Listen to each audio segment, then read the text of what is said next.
Hey, welcome back. So I've been on a few different pathways to get to the next video, and I was not expecting to do Blood of Ghastly Horror next. But here we are, and I'll tell you why. So Blood of Ghastly Horror, written and directed by Adamson. We talked about Adamson 3 times before. He did Horror of the Blood Monsters. Yeah, Horror of the Blood Monsters, made in 1967, released in 1970. He did Brain of Blood in 71 and Dracula versus Frankenstein in 71. So I got a video for each of those. Okay. And before that, he did a bunch of other movies. And after that, he did a bunch of other movies. And so normally I use Letterboxd to tell me what year each film came out. And Letterboxd said that this came out in 1967. However, doing research for my next Adamson film that I plan to get to, I saw that maybe this movie was actually completed in 1971 and released in 1973. Now that's confusing, and actually the whole movie is quite confusing. So let's talk about this. Adamson starts out with his second movie, which is Psycho A Go-Go. Okay? Psycho A Go-Go is 1965. And here we have a heist film. You can kind of tell from this music that it's not super horror-ish, but a little heisty. Although now it has changed, okay? So, Psycho A Go-Go comes out in 1965. It's about jewel thieves who, while trying to make their getaway from a jewel heist, they lose the jewels. Someone throws the jewels off a building. They land in the back of a pickup truck, and it actually is a cop's wife who then drives away with them. Okay? So the jewel thieves are trying to get the jewels back, and one of the jewel thieves, one you see here, is a psycho. Actually, he's more like a maniac. He's a homicidal maniac. I don't think he hears any voices in his head, so technically not a psycho, but maybe in the 60s they didn't get that particular about their terms. So, this guy, he's killing his own colleagues, he's killing all these people, he's raping people, he's just a total maniac, okay? His name's Joe Corey, all right? So, that's Psycho A Go-Go. Then after Psycho A Go-Go, Adamson makes this, which we can't really see. Let's see. Okay. This, cool poster, by the way. The Man with the Synthetic Brain. Okay, The Man with the Synthetic Brain. Now, this movie I can't find anywhere. All right. So let's be a little bit mysterious and not talk about The Man with the Synthetic Brain yet. Okay. Now we get to Blood of Ghastly Horror, which I watch next. I'm watching it, and they're referencing this guy named Joe Corey. By the way, this movie opens up with zombies, okay? Now, look at this glorious zombie in the poster. Look at him. This is beautiful. Look at him. Oh my god. So, unfortunately, he doesn't really look like this in the movie at all. Okay, what's this say here? Human zombies rise from the coffins as living corpses. Unfortunately, that doesn't actually happen. What does happen is a mad scientist creates a few monsters that kind of walk slow like Frankenstein or something, so they call them zombies here. But not really zombies, because they're not dead. So anyway, they start talking about this guy, Joe Corey. Let's zoom out here. Okay, they're talking about Joe Corey. And I'm like, oh, this must be a sequel to Psycho A Go-Go. Then they do a little flashback of the heist. And I'm like, okay, it's definitely a sequel because now they're doing a flashback. But the flashback is really long. And I'm like, what's going on here? Well, I was starting to get confused. By the way, John Carradine is in this. Okay, he's top billed, John Carradine. And if you watched any of my videos or know anything about old horror films, John Carradine is a pseudo horror legend, even though he never liked being in horror films. He's appeared in many of the films that we've talked about. In the 1940s, he played Dracula twice for 2 different Universal films. And ever since then, he's basically been getting, well, not currently, but he got offers to play horror roles in horror films for decades after he played Dracula. And he either wanted or probably needed the work.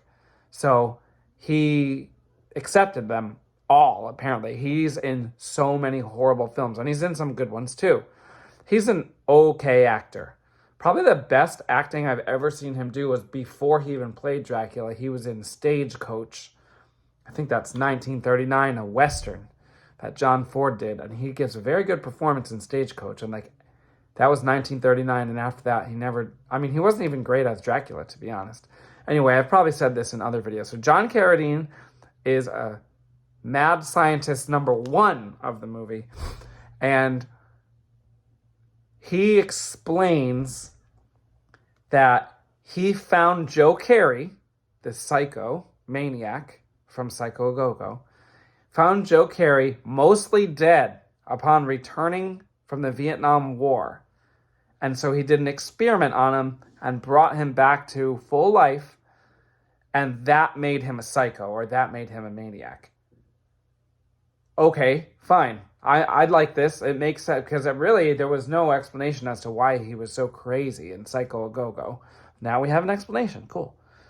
But as it turns out, this is not a sequel to Psycho Go-Go, but instead a redo of it.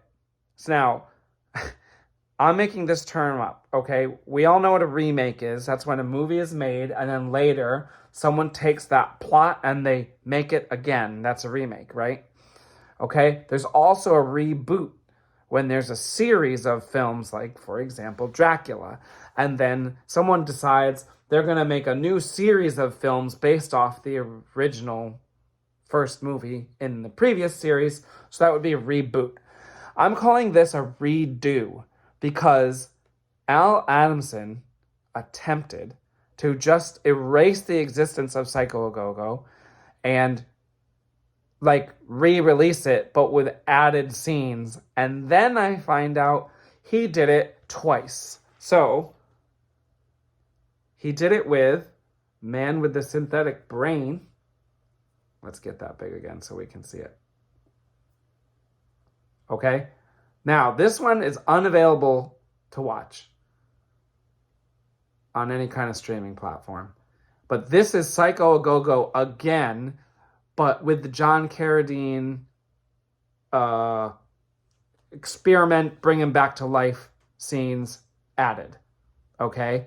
And so we're supposed to pretend we never saw Psycho Go-Go. Now we're watching it as the Man with the Synthetic Brain, and now we understand, supposedly in this version, why he is a psycho. Okay? Then he decided to redo it again, and probably because Night of the Living Dead was popular. And apparently he did Man with the Synthetic Brain in 1969, but then in 1971 he made Blood of Ghastly Horror and added zombie-type monsters and a second mad scientist who is attempting to get revenge on John Carradine. And the second mad scientist is played by Kent Taylor, who is another actor who started way back in 1931 appearing in Hollywood films. And by the 40s, he was the lead in dozens of movies. Now, I haven't seen any of the old Kent Taylor movies because that would take forever, and I didn't even plan on doing this movie until I then discovered it was actually created between 1965 and 1971, completed in 71. That's why I'm doing it. Okay, that's why I'm sticking it in here. Maybe not released until 73, according to IMDb. But anyway, I didn't plan on doing this, so I didn't go back and watch a bunch of Kent Taylor movies, but he's got dozens and dozens of them, and he's the lead. So I don't know how he was the lead because he is really bad in this. He is a very does a very poor job. Also, he was in Brain of Blood as the doctor. So I have seen that. And he was in a few other movies I've seen. He's in some like 30s mysteries that I've seen and some other stuff. But anyway, I think he was in I think it's called like The Blue Door, Beyond the Blue Door, or something like that. I saw that. It was fine. He's in a few other 30s movies that I happen to watch. Anyway, he is the father of Joe Corey. By the way, I'm going through the plot, but this movie is bad. I give it a 4 out of 10 just because it's like entertaining and humorous and interesting how it was cobbled together like in these 3 different versions. But anyway, it gets a 4 out of 10. You really don't need to see it. Good luck if you attempt to watch it. The zombies don't look good like they do in the poster. The one just looks like he's painted green and has like something over his eye. And then there is a woman monster who looks a little better, but she doesn't really do much. Okay, anyway. Kent Taylor plays Joe Corey's father, who speaks of Joe Corey in the past tense throughout the movie as if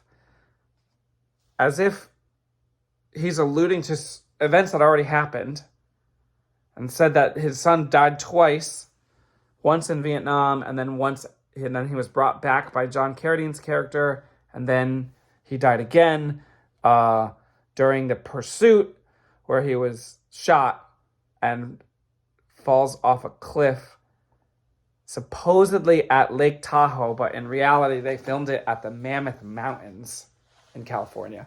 Anyway, basically we now have 2 mad scientists. One of them makes monsters for revenge, and he actually seeks out and captures the supposed daughter of John Carradine, even though this woman has no scenes with John Carradine because the two sets of scenes were filmed 2 years apart.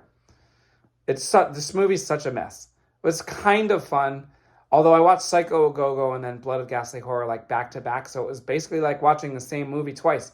So Blood of Ghastly Horror, this version, retains probably 60 to 70% of Psycho Go-Go. Like, a lot of it is the same exact footage.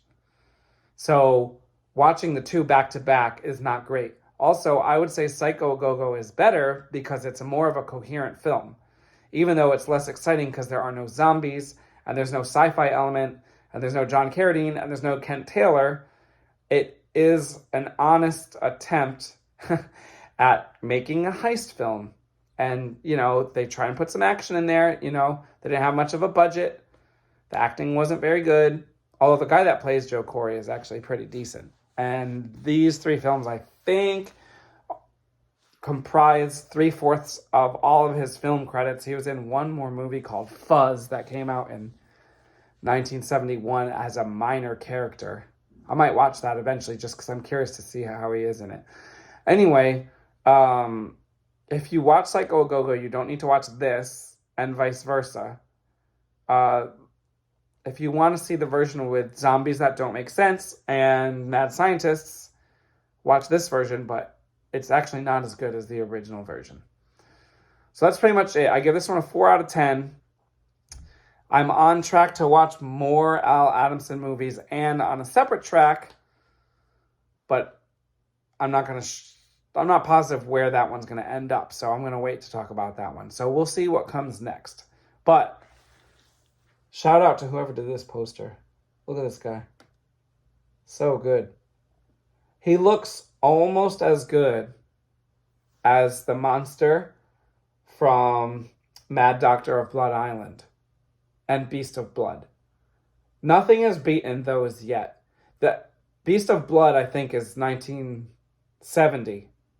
And no monster from that point forward has looked as good as the Beast of Blood monster, which was like a low budget Filipino film. And that's still the best monster that I have seen in the 70s. And we are hundreds of movies deep now, as you know. So this, if it had looked like this in the movie, it could have been up there with Beast of Blood. It's funny, too, because the people that made Beast of Blood, they made a few movies after, like Beast of the Yellow Knight. I think that's what it was called. And the monster in that didn't look that good. So I don't know why.